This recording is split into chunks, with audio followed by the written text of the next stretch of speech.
Maybe you're a gamer or creator who wants to improve the quality of your streams, or you're a professional who wants to present yourself better. You can do that by upping your video quality with webcams. This is the Insta360 Link 2, and this is the Insta360 Link 2C. These AI-powered webcams are the successors to the original Insta360 Link, a high-quality webcam that pushed the boundaries of webcam image quality and features. The Link 2 is the direct successor to the original Link, whereas the Link 2C is a more affordable model with a half-inch sensor, same image quality, but without a gimbal. But in today's highly competitive webcam market, are these two webcams a good value, or are they overhyped? There's only one way to find out. Let the unboxing begin.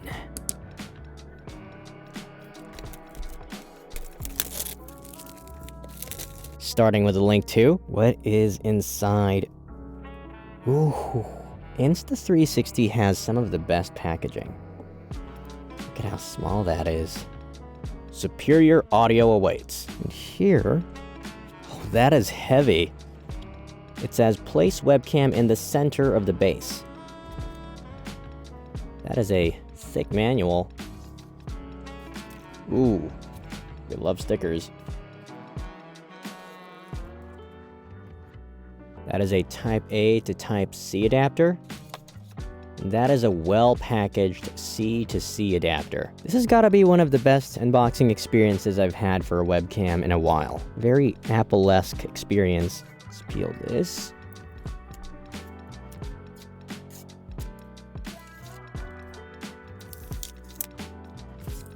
That is a beautiful camera module. So it goes on top. Ooh, just snaps on. Ooh, even does this. Oh no, it doesn't. You can see the base folds like a Z.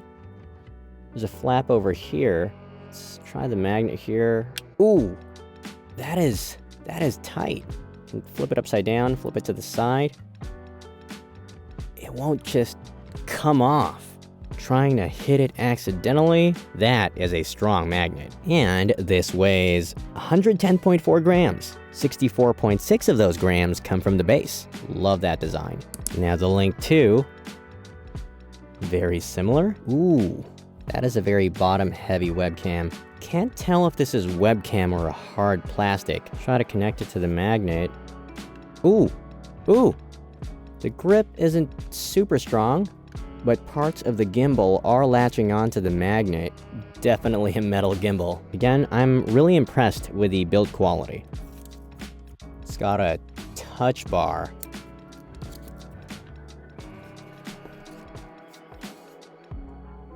So this little touch key here starts and stops the AI tracking. Double tapping also recenters and resets the frame. The base is identical to the Link 2C. Same Type-C to Type-C cable and Type-C to Type-A adapter. Let's try them out. Okay, so this is the Link 2 straight out of the box. The Link 2C has the exact same image quality. We will compare them later, but goodness, look at this. Look at this video quality.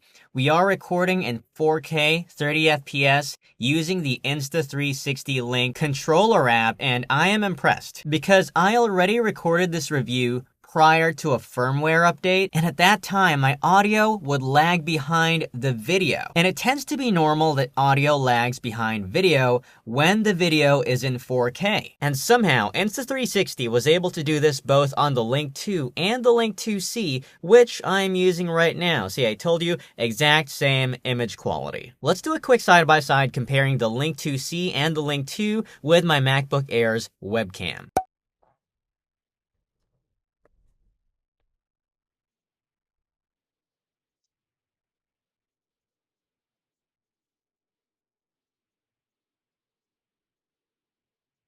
Now we're using the Insta360 Link 2 in 1080p, 60 FPS. See how fluid this is, but this is only possible via OBS. currently, or some third-party software.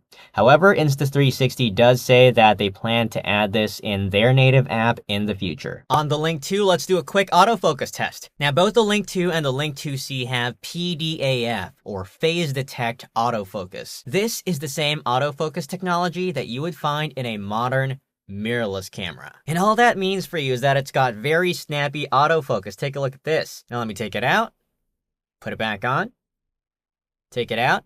See how fast my face blurs the moment that I put this camera in front of me. It's not instant, but it is very fast. I did notice, however, that it locks onto the object primarily when it's in front, covering my face. The moment that I show my face ever so slightly to the side, it focuses on my face again, which could be a good thing right there. All right. Ooh, that is fast. Take a look at how fast it adjusts back to my face. And it is fast enough for me to move around like so, and it is gonna lock onto my face without becoming blurry. Imagine doing YouTube product reviews with this. That is snappy. Now for a low light test, all the studio lights are currently on. Let me turn them off one by one. That is a bit darker. Turning off another one. That is very cinematic. Take a look at how 3D my face looks as I move it around with the lighting over here. A bit of light in the background there. Let me turn off another one. And now all we have is the studio light and the monitor and my laptop monitor. How does that look? That is very YouTube-esque, very three-dimensional. Let me turn off the studio light. Let's see if it becomes grainy. Oh, and it maintains full color, all the details of my face with just the monitor on. And this is how it looks. Let's turn that on again, one by one. And you can see it kind of adjusting exposure for my face. Turning it on, turning that on, and turning that on. Incredible low light performance. Let's talk about microphones. This is the audio quality from the Link 2C. It's going to be the same on the Link as well. I am using the Link controller app in voice focus mode. So it's got this noise canceling EQ algorithm going on, and it is on by default. How does it sound? The quick brown fox jumps over the lazy dog. Let me get closer just so that it can sound maybe a bit fuller, a bit warmer. How does this sound? The quick brown fox jumps over the lazy dog. Now I'm recording with the MacBook Air's microphone. How does this sound? The quick brown fox jumps over the lazy dog. Let me bring it closer for a fairer comparison. The quick brown fox jumps over the lazy dog. Even closer. The quick brown fox jumps over the lazy dog. Let's test the AI tracking features first on the Link 2, then the Link 2C. First, you want to make sure gestures are enabled on the Link controller app. Then, with this palm gesture, you activate and stop AI tracking, and this is how it looks on the Link 2. My tracking speed is currently set to quick, so no matter how far I go, it is going to track me really fast. And if I set it to ordinary, that's how smooth it looks. That's how pretty ordinary it is. Pretty extraordinary if you ask me. But if we set it to slow, it becomes a bit more cinematic, a bit smoother. And that's how it looks. And when you're done, just use the palm gesture again and it stops. Now the Link 2 has single person tracking on by default, but it also has group tracking.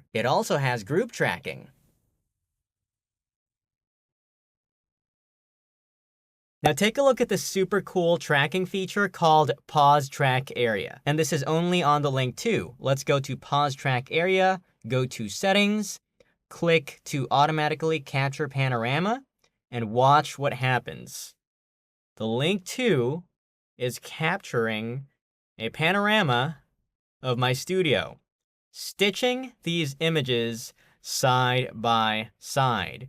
And how's that going to be useful? I'm going to show you in just a bit. But whoa, what is going on here? Now we have a panorama of the studio, but what's this for? Let me show you. You want to draw a pause track area. So let me draw this box over here.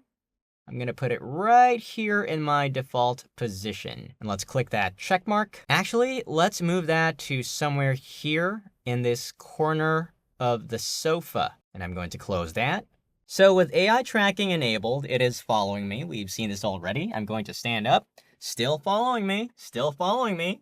Watch what happens. I'm going to hide behind this chair. All right. You can't see me now. Right over here. And watch what happens. Bam! It locked onto my face. And tracking has paused in this area. It is a pause track area. An area where the tracking pauses. I'm going to move around here. And the tracking has resumed because I have left the pause track area. And it is tracking me again. Now, something more simple, you can control the Link 2's position using this joystick over here. Left, right, up and down. You can use it as a joystick. You can use buttons up and down, like so. You can zoom in using this magnifying glass. Zoom out using the minus magnifying glass. You have smart composition, which tracks and shows your full body, like so. You got half body, which is a bit more zoomed in, and you have head, which of course zooms in to your head. Now the Link 2C achieves a similar effect, not with gimbal AI tracking, but with what they call auto framing. So let me click this over here, and as you can see, it is following me by moving the cropped frame around the still image. But it kind of feels like a gimbal.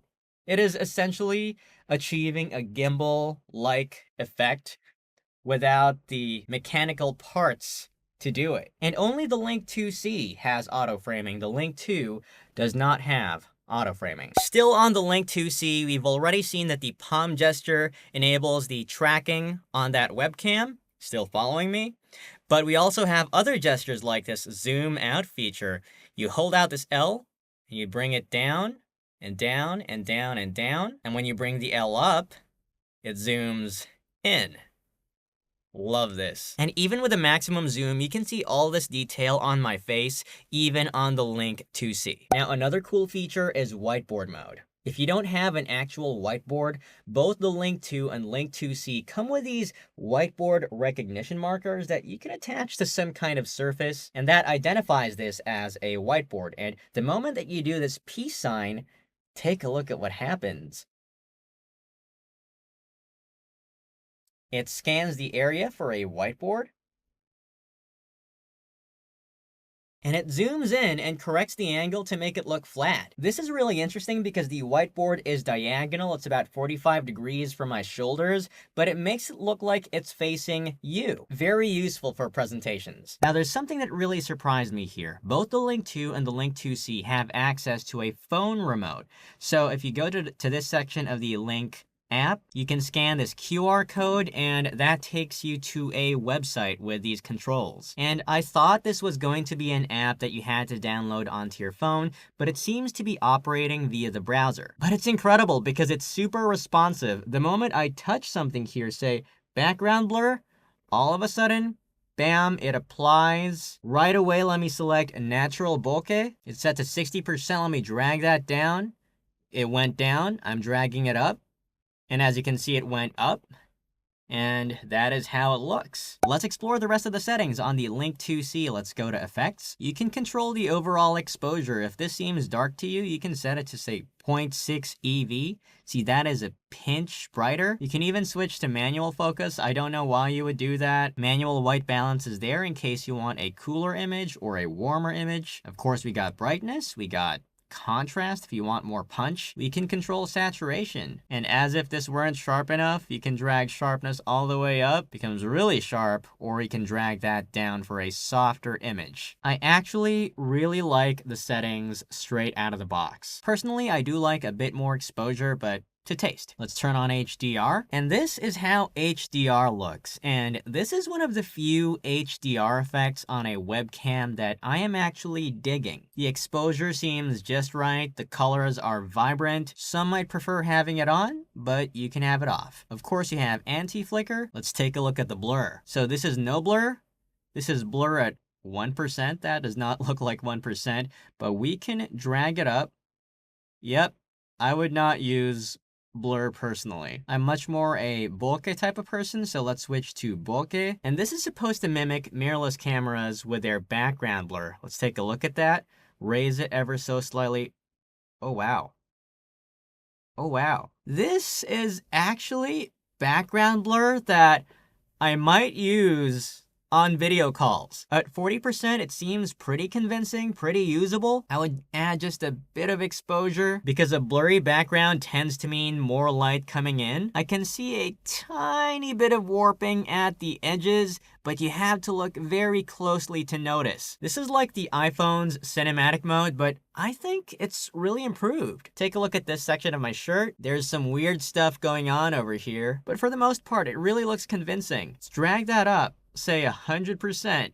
Yeah, I wouldn't use that. Okay, so we had to switch to 1080p 30 FPS because there was a bit of stuttering going on. My MacBook Air only has 8 gigabytes of RAM, so you want to make sure you have lots of RAM to use the 4K flawlessly. Going back to the bokeh, as you can see, I put a bit of a foreground item here, and there is some bokeh. It's not horrible, but it's also not super convincing, mainly because of the pixelation going on here at the sides. But if I bring the microphone closer, does that improve? Yeah, it's not evenly distributed. And yeah, the moment that I pass through it kind of cleans it up. But this was worse prior to the firmware update, so this is already an improvement, and I commend Insta360 for the effort. For now though, I won't be putting any foreground objects with the bokeh on. We can change the backgrounds, of course. Oh wow. Nice couple of offices here. What is this? Ooh, screensaver. Yeah, I wouldn't use this, but it looks good. Let's try portrait, and yeah, that's a bit brighter. Let's drop the EV and see how that looks. So normal, portrait. I think portrait is a very usable filter, and this would be my default. This is daylight, this is vintage. Let's try vintage 2. Vintage 2 is interesting. Just turned off some lights, creates an interesting effect. This is neon with the lights on, and this is clear. For the rest of this video, I'll be using portrait. Now this is wild. Both the Link 2 and the Link 2C have portrait mode. And what you're seeing right now is uncropped 4K 30 FPS portrait. Look at that. Look at the kind of vertical video that you can record with this. Now, portrait mode on the Link 2 1080p 30, still very sharp. I think this is where I begin to really appreciate the gimbal because you got that side-to-side motion. I mean, look at that. I think you can make incredible YouTube shorts with this. Now, let's check out DeskView Mode. First on the Link 2. You see that the Link 2 faces down to show what's directly in front of me from a top-down view, almost like an unboxing video. And this is very useful because it's as if the camera is above my desk. I thought that by tilting, it would mostly capture my MacBook's keyboard. It is capturing this section over here, but most of it is my desk. So if I wanted to review, say, a microphone and show the weight, it would be right here.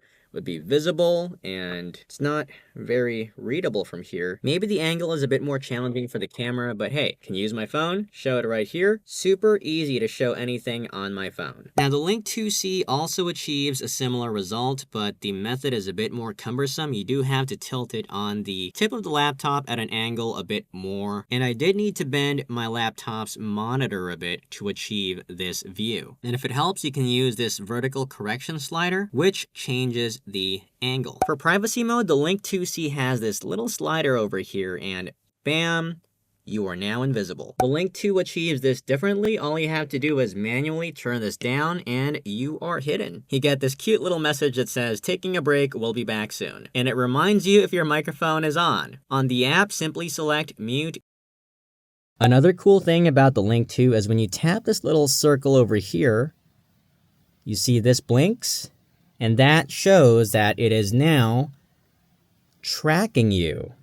Whoa. Simply tap it again to stop tracking, and double tapping brings it back to neutral position. Double tapping this touch key zooms you in by 1.5, also zooms you out, and tapping it 3 times has to do with a firmware update. Check the manual for further instructions. Now, here are my honest thoughts on the Link 2 and the Link 2C. These aren't my definitive conclusions, but just my observations as I went along with my reviews. The Insta360 Link 2 and Link 2C seem to be the priciest in their categories at the moment. Depending on the timing of the pricing, the Link 2 might be $20, $25, maybe $50 more expensive than the OBSBot Tiny 2 Lite, and the Link 2C may have the same price as the eMeet S800. Sometimes the S800 goes on a significant sale, but as an overall trend, the Insta360s tend to be more expensive, but they also, in my opinion, have the best image quality straight out of camera. And because they pioneered this category of webcam with the original Insta360 Link, the software is already very mature. In fact, just based on recent memory, it has the best bokeh. See, I think this background blur is very usable. The eMeet has the least mature software, and the OBSBot is somewhere in the middle. Now, that is not a dig at these 2 other webcams. I will be comparing them in another video. Maybe we can do a battle royale between these 3 webcams. So yes, I do recommend both the Insta360 Link and the Link 2C. If you're interested in getting them, make sure to check out the description down below. By the way, I just want to thank these incredible people.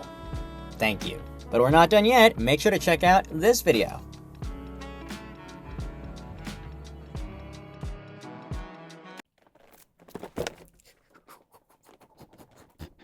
I could just do a quick toss. Quick toss. My palms are sweaty. Maybe I could do a drop like this.